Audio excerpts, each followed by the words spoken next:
Okay students, next lecture number 38, second last theorem 12.3.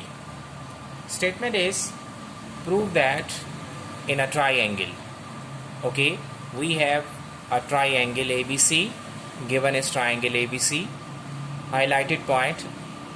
After this point we have to show and prove the right bisectors are congruent.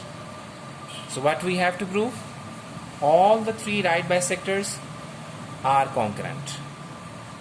Now since this triangle having three sides like side AB, side BC and side CA, and each side has its unique right bisector. Suppose this is midpoint and this is right bisector of AB. This is midpoint of BC and this is a right bisector of BC. This is, let's suppose, midpoint here and this is right bisector of AC. So since there are three sides, three different line segments, AB, BC and CA, so there are three different right bisectors. But each right bisector is unique for each side, for each line segment. Is it clear? Now for construction is, you have to verify that these three right bisectors are congruent. In the next coming theorem, you have to show all the three angle bisectors are congruent.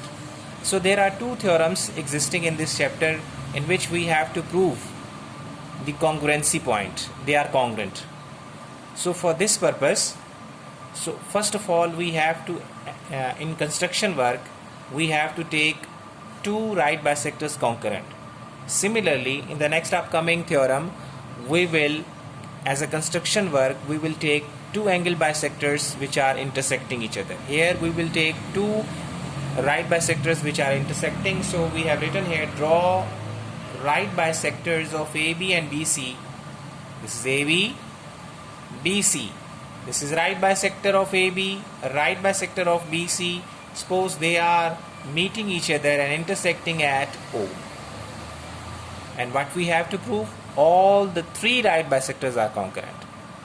दो right bisector तो वैसे ही हमने एक दूसरे को intersect करवा दिए.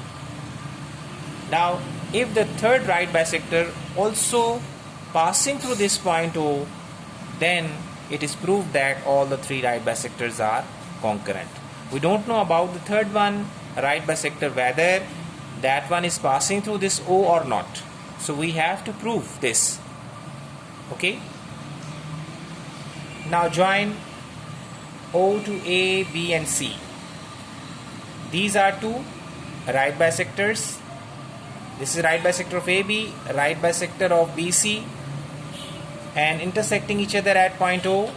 Two right bisectors are already meeting and intersecting according to construction work at point O. Second construction is join this point O with each and every vertex. Start proof, statement and reasons. Since only consider, girls, what is this? Line segment AB. And what is this? Right bisector. We have done any point lies on right bisector is equidistant from both the endpoints. So since O lies on the right bisector of AB, therefore this point which lies on the right bisector, right, this will be equidistant from both the endpoints. So we will take OA and OB same.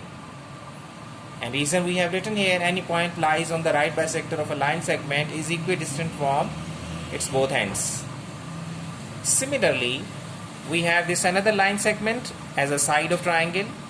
We have this right bisector, right? Any point which is taken on right bisector is equidistant from both the ends. So we will take measurement OC same as measurement OB. Whenever, girls, we have to write similarly, then no need to repeat the same reason, because similarly means the reason is same. No need to repeat again. So now if you see equation number 1 and 2, you can see, girls, here this OB is equals to OA and same OB is equals to OC. Then what about according to transitive property? So you can say hence, so measurement OA equals to measurement OC from 1 and 2. This is according to transitive property. Now since OA and OC same, these two are same, it means if I consider this line segment and there is a point O lies outside this line segment, and if this point lies outside the line segment and equidistant from both the ends, so it means where does this point lie? So definitely this point lies on the right bisector of this AC. Yes, so it means now we have written here, so O lies on the right bisector, because it is clear from this relation. Any point which is equidistant from both the ends lies on the right bisector. That's why the third right bisector also passing through this point O. Is it clear? So hence we have proved that all the three right bisectors are concurrent. This theorem is over. So now watch next video number 39.